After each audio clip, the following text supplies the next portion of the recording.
శుభ సాయంకాలము. నమస్కారం. సత్యభాష్యానికి మీ అందరికీ స్వాగతం. నేను మీ చెరువు రాంబాబు. మొన్న మిత్రులు చెప్తే హిజ్ స్టోరీ ఆఫ్ ఇతిహాస్, ఆయన కథ ఇతిహాసం గురించి అనే సినిమా చూడటం జరిగింది. సినిమా కాన్సెప్ట్, ఉద్దేశం రెండూ మంచివే, కానీ ఆ డైరెక్టరు ప్రొడ్యూసరు ఇవ్వాల్సిన హావభావాలు సరిగ్గా ఇవ్వలేకపోయారని నా అభిప్రాయం. నీరజ్ అత్రి గారు ఒక ఫిజిక్స్ ప్రొఫెసరు. అత్రి గారు అంటే అత్రి మహాముని వారసుడు అనుకోవచ్చు మనం, బ్రాహ్మడు. ఆయన ఫిజిక్స్ లెక్చరర్గా ఉంటూ తన ఇంట్లో తన కుమార్తె హిందూ ధర్మం మీద చాలా ద్వేషభావంతో ఉన్న పరిస్థితిని అర్థం చేసుకుని ఎక్కడో తప్పిదం జరుగుతోందని పాపం తను ఇతిహాసం వైపు మరలాడు. మళ్ళీ ఇప్పుడు ఆయన నీరజ్ అత్రి గారు ఈజ్ చాలా ఫేమస్ బ్లాగర్, వీడియోలు చాలా చేశారు. ఆయన ఇస్లాం మతం మీద, క్రిస్టియానిటీ మీద చాలా వర్క్ చేస్తున్నారు ఆయన ఇప్పటికీ కూడా. ఇవన్నీ ఎందుకు చెప్తున్నానంటే ఎవరి ప్రేరేపణ వల్ల ఈ సినిమా వచ్చిందనేందుకు ఆయన గురించి చెప్పుకోవాలి. ఇది మనకి డైరెక్టరు మన్ప్రీత్ సింగ్ ధామీ గారని, ఆయన ఈ సినిమాని డైరెక్ట్ చేసి మనకు అందించారు. ఇక్కడ ఒక తండ్రి గారు తన పడుతున్న ఆవేదన తన భార్యతో తను చెప్పలేక చెప్పి, స్కూల్లో టీచర్లకి ఏం చెప్పాలో తెలియక మదన పడుతూ మనకి కొన్ని ప్రశ్నలు అందులో వేస్తారు. ఆ ప్రశ్నలు మనందరికీ తెలుసు, కానీ ఆ ప్రశ్నలకి సమాధానాలు పిల్లలకి ఎలా తెలుస్తాయి అనేది మనం అర్థం చేసుకోవాలి. ఉదాహరణకి, అశోకుడు కళింగ యుద్ధం తర్వాత బౌద్ధ మతం పుచ్చుకున్నాడా అనే ప్రశ్నకి మనందరం కూడా 199 మంది, లేదు 99,990 మంది చెప్పేది ఏమిటంటే బౌద్ధం అశోకుడు కళింగ యుద్ధం తర్వాత పుచ్చుకున్నాడని. కానీ మనందరికీ తెలియని రహస్యం ఏమిటంటే అశోకుడు అప్పటికే బౌద్ధ మతస్థుడు. బాగా దెబ్బలు తిన్న తర్వాత తన గురించి తను ఏం చెప్పుకున్నాడో మనకు తెలియదు, కానీ ఇర్ఫాన్ హబీబ్ లాంటి వాళ్ళు, తర్వాత రొమిలా థాపర్ లాంటి వాళ్ళు మనకు అందించిన హిస్టరీ ఏమిటంటే బౌద్ధ మతం కళింగ యుద్ధం తర్వాత అంటే హింస చూడలేక, హింస భరించలేక బౌద్ధాన్ని స్వీకరించాడు అని. టిప్పు సుల్తాను ఒక స్వాతంత్ర యోధుడు అని మన పుస్తకాలు చెబుతున్నాయి. మనలో 180 మంది ఈ మాట కరెక్ట్ అనుకుని నమ్ముతాము. వివాదం ఎందుకని కూడా దాటి వేస్తాం. కానీ టిప్పు సుల్తాన్ ఎంత అరాచకం చేశాడంటే, కత్తి పోటున కత్తి వేటున 15 లక్షల మందిని మార్చుకున్నా తన పుస్తకంలో తనే రాశాడు. ఇస్లాం మతంలోకి మార్చానని. ఇప్పటికి కూడా మాండ్యా ప్రాంతంలో కొన్ని గ్రామాల్లో దీపావళి జరుపుకోరు, ఎందుకంటే ఆ రాత్రి వాడిని ఊసకోత కోసిన వాడు ఈ టిప్పు సుల్తాన్. కానీ మన పిల్లలు కానీ ఇప్పుడు ఇవాళ నాకు 61 ఏళ్ళు, 40 ఏళ్ల వాళ్ళని 50 ఏళ్ల వాళ్ళని అడగండి, వాళ్ళు ఇదే మాట చెప్తారు, టిప్పు సుల్తాన్ ఫ్రీడమ్ ఫైటర్ అనే విషయం. అలాగే Aurangzeb is a Zinda peer అంటే లివింగ్ సెయింట్. ఆయన బతుకుతున్నంతకాలం ఏదో టోపీలు కుట్టుకున్నాడు, చొక్కాలు కుట్టుకున్నాడు అని మనకు చూపిస్తారు ఈ దొంగ బుద్ధులన్నీ వేసి. కానీ వాడి నిజానికి అరాచకం ఇంత అంతా కాదు, వాడు చేసిన అరాచకం ఇంత అంతా కాదు. అక్బర్ ఏమన్నా గొప్ప సెక్యులర్ కింగ్, చాలామందిని దగ్గర తీసుకున్నాడు, అందరినీ గౌరవించాడు అని. అదే అక్బర్ గురించి అట్లా రాసి తేజ్ బహదూర్ అని ఒక 10వ గురువు ఎవరైతే ఉన్నారో సిక్కు మతస్థుల్లో, ఆయన్ని మాత్రం ట్రైటర్ అంటే డెకాయిట్, దొంగతనాలు చేసేవాడు, ద్రోహిగా ఇదే పుస్తకాల్లో మనకు అందించారు వీళ్ళు. మన పిల్లలు ఈ పుస్తకాలు చదువుకునే పెద్దవాళ్ళు అవుతున్నారు. అలాగే భారతదేశాన్ని ఎవరు డిస్కవర్ చేశారంటే కనుక్కోవటం. ఏమిటి కనుక్కునే ముందు మనం లేవా? ఇక్కడ మన పూర్వీకులు లేరా? మన రామాయణం లేదా? మహాభారతం లేదా? బృహదేశ్వర ఆలయం లేదా? అంటే ఇవన్నీ ఉన్నప్పటికీ కూడా మన్ని వాళ్ళు గుర్తించారు. అంతకుముందు వీళ్ళు రోడ్డు మార్గాన వచ్చి వ్యాపారం చేస్తున్న వాళ్ళు వాస్కోడ గామా సముద్ర తీరంగా వచ్చి మనని కనుక్కున్నాడు, డిస్కవర్డ్, వాళ్ళు కనిపెట్టారు. ఇది మనలో 100కి 99.8 మంది ఇదే అనుకుంటూ ఉంటారు. అలాగే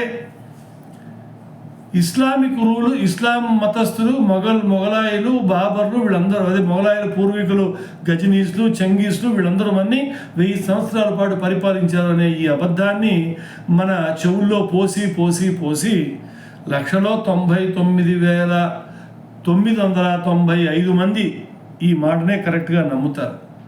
నిజానికి వాళ్ళు పరిపాలించింది 150 సంవత్సరాలు మాత్రమే. అది కూడా ఢిల్లీ నుంచి కొంత ప్రాంతం వరకే, ఔరంగాబాద్ కిందకి రాలేకపోయారు వీళ్ళు అనే విషయం మన హిస్టారియన్స్ మనకు చెప్పలేదు. అలాగే సతీ ప్రథ అంటే భర్తతో పాటు భార్యను కూడా దహనం చేస్తారు అని, దీన్ని ఏదో నిర్మూలించామని రాజా రామ్మోహన్ రాయ్ బ్రిటిష్ వాడితో పనిచేస్తూ క్రిస్టియన్గా కన్వర్ట్ అయిన వాడికి ఈ ప్రతిభని చాటించారు. ఇదే కనుక కరెక్ట్ అయితే దశరథ మహారాజు పోయిన తర్వాత కౌసల్య, సుమిత్ర, కైకేయి ఎలా ఉన్నారు? అలాగే పాండురాజు పోయిన తర్వాత కుంతి ఎలా ఉంది? ఇవన్నీ కూడా మనని ప్రశ్నించుకోనివ్వకుండా మన మీద ఆ విషప్రయోగం వేశారు. సతీ గురించి చెప్పారు, కానీ హలాలా గురించి చెప్పారా? ముస్లిం ఆడవాళ్ళు ఎంత ఇబ్బంది పడుతున్నారో హలాలా గురించి అనే విషయం మనకు చెప్పారా? అలాగే స్వాస్తికం అంటే 2 గీతలు ఇలా పెట్టి చుక్కలు పెడతారు మధ్యలో. ఇది హిట్లర్ గారు వేసుకున్న స్వాస్తికము మన ఇండియాని ఇన్స్పైర్ అయ్యాడు అని చెప్పి ఇర్ఫాన్ హబీబ్ లాంటి వాళ్ళు, రోమిలా థాపర్ లాంటి వాళ్ళు మన పిల్లల బ్రెయిన్లో పెడితే ఈ నీరజ్ అత్రి గారి కూతురు ఆ స్వాస్తికాన్ని చెరిపేసినప్పుడు ఆయన బాధపడతాడు. అప్పుడు కనుక్కుంటాడు ఇది క్రాస్డ్ హుక్ అని. స్వాస్తికాకి ఇండియాకి ఎటువంటి సంబంధం లేదు. నాజీలు వాడింది ప్యూర్గా బైబిల్లో ఉన్న క్రాస్డ్ హుక్. వాళ్ళు ఎలాగైతే వాళ్ళని ఇబ్బంది పెడతారో, వాళ్ళు ఎవరికైతే క్రూసిఫికేషన్ చేద్దాం అనుకుంటారో అటువంటి వాడే స్వాస్తికాని మాత్రం స్వస్తిక అని చెప్పారు. దానికి మళ్ళా హిట్లరు తర్వాత కాల్ మార్క్స్ ఇద్దరికీ ఇండియా అంటే ఏహ్య భావం, హిందువులు అంటే ఏహ్య భావం. వాళ్ళు మాట్లాడంటే థ్యాంక్ గాడ్ బ్రిటిష్ వాళ్ళు వీళ్ళని పరిపాలిస్తున్నారు కాబట్టి వీళ్ళకి అసలు బుద్ధి వస్తుంది వాళ్ళు అనుకున్న వాళ్ళే తప్ప ఇండియా మీద ప్రేమ ప్రీతి ఉండి వాళ్ళు ఎప్పుడు మన మీద మంచి మాటలు మాట్లాడలేదు. అట్లాగే వాళ్ళందరం ఎగబడి తింటాం బిర్యానీ అని. అదేదో మొఘలాయిలు అక్కడి నుంచి తెచ్చారని మనం అనుకుంటూ ఉంటాం. వాస్తవానికి అది ఇండియాలో మన వాళ్ళు చేసుకునే భోజన కార్యక్రమాల్లో ఒక కార్యక్రమం అని చెప్పి ఈ మూవీలో ఆయన చెప్పే ప్రయత్నం చేస్తాడు. ఈ మూవీ చెప్పండి ఏమిటి అంటే కనుక మొదటి 5 influencers of education were almost like Muslims. ఎవరో శ్రీమాలి లాంటి వాళ్ళు, చుగ్గు లాంటి వాళ్ళు ఒకళ్ళో ఇద్దరు ఉండొచ్చేమో, కానీ ఫక్రుద్దీన్ అలీ అహ్మద్, తర్వాత ఆయన ఎవరు అబ్దుల్ కలాం ఆజాద్లు, నూర్ మొహమ్మద్లు, ఇటువంటి వాళ్ళందరూ కూడా మనకి ఫస్ట్ 5 ఎడ్యుకేషన్ మినిస్టర్గా ఈ రాజ్యాన్ని వెళ్ళారు. మొఘలాయిని గట్టిగా చూపించారు. మన శివాజీని కానీ, రాణా ప్రతాప్ని కానీ, రాణా సాంగాని కానీ పేర్లు లేకుండా చేశారు. ఇంకో కుట్ర ఈ పుస్తకం ఈ సినిమాలో మనకు చూపించింది ఏంటంటే, ఎన్ని చాప్టర్లు ఉన్నా కూడా ఔరంగజీబు మొఘల్ సామ్రాజ్యానికి పిల్లలకి 20 మార్కులు ఇస్తే శివాజీ గురించి, రాణా ప్రతాప్ గురించి, అహల్యాబాయి హోల్కర్ గురించి వీళ్ళందరికీ 1 మార్క్ ఇస్తారు. పరీక్షల్లో వచ్చే ప్రశ్నలు అట్లా ఉంటాయి. అంటే పిల్లల్ని ఏ రకంగా ప్రభావితం చేస్తూ మన బుర్రలు చెడగొడుతున్నారనేది ఈ సినిమా చూపిస్తుంది. ఇంకొక విషయం ఇక్కడ చెప్పాల్సింది ఏంటంటే, ఎన్నుకోబడ్డ జాతీయవాదంతో ఉన్న రాజ్యాలు, అంటే ఉదాహరణకి బీజేపీ వాళ్ళు చివరికి ఈ డెమోక్రసీలో ఉన్న కన్జ్యూమరిజం, అంటే ఓట్లు పడాలిగా వీళ్ళకు కూడా, ఓట్లు పడకపోతే వీళ్ళు మరి రాజ్యానికి రారుగా. వాళ్ళు కూడా ఏం చెప్పారు, మేము కామా ఫుల్ స్టాప్లు మార్చలేదని ఒక ప్రెస్ స్టేట్మెంట్ కూడా ఇచ్చారు మనకి అంతకుముందు ఉన్న ఎడ్యుకేషన్ మినిస్టర్. అంటే 2014-2019లో వచ్చిన డైలాగులు ఇవి.